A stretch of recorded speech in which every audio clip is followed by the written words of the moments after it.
Chapitre 9. Je dis la vérité en Christ, je ne mens point, ma conscience m'en rend témoignage par le Saint-Esprit. J'éprouve une grande tristesse, et j'ai dans le cœur un chagrin continuel.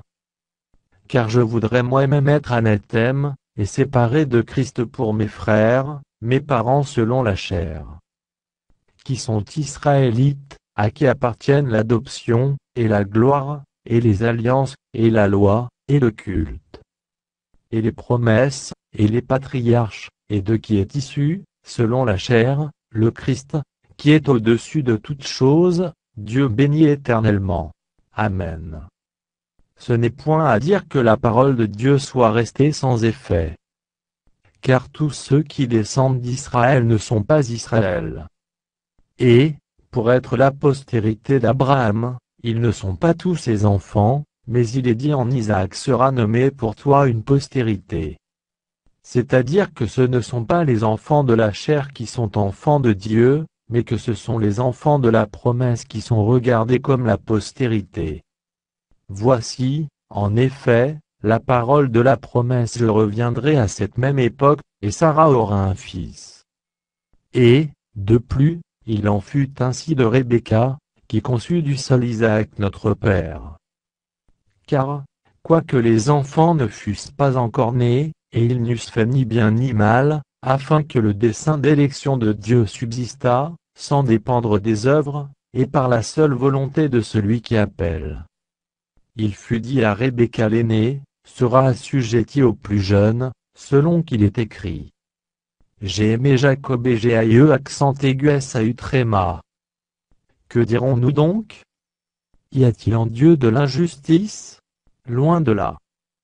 Car il dit à Moïse: je ferai miséricorde à qui je fais miséricorde, et j'aurai compassion de qui j'ai compassion. Ainsi donc, cela ne dépend ni de celui qui veut, ni de celui qui court, mais de Dieu qui fait miséricorde. Car l'Écriture dit à Pharaon: je t'ai suscité à dessein pour montrer en toi ma puissance, et afin que mon nom soit publié par toute la terre. Ainsi, il fait miséricorde à qui il veut, et il endurcit qui il veut. Tu me diras: pourquoi blâme-t-il encore? Car qui est-ce qui résiste à sa volonté? Ô homme, toi plutôt, qui es-tu pour contester avec Dieu?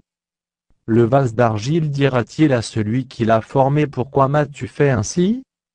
Le potier n'est-il pas maître de l'argile, pour faire avec la même masse un vase d'honneur et un vase d'un usage vil? Et que dire, si Dieu, voulant montrer sa colère et faire connaître sa puissance, a supporté avec une grande patience des vases de colère formés pour la perdition?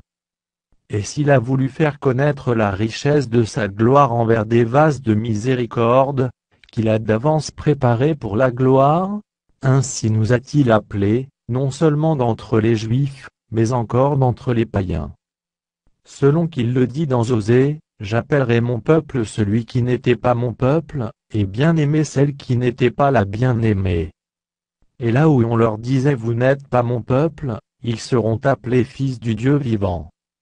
Ésaïe, de son côté, s'écrie au sujet d'Israël: quand le nombre des fils d'Israël serait comme le sable de la mer, un reste seulement sera sauvé.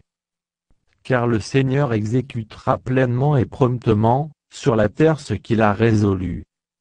Et, comme Ésaïe l'avait dit auparavant, si le Seigneur des armées nous eût laissé une postérité, nous serions devenus comme Sodome, nous aurions été semblables à Gomorrhe.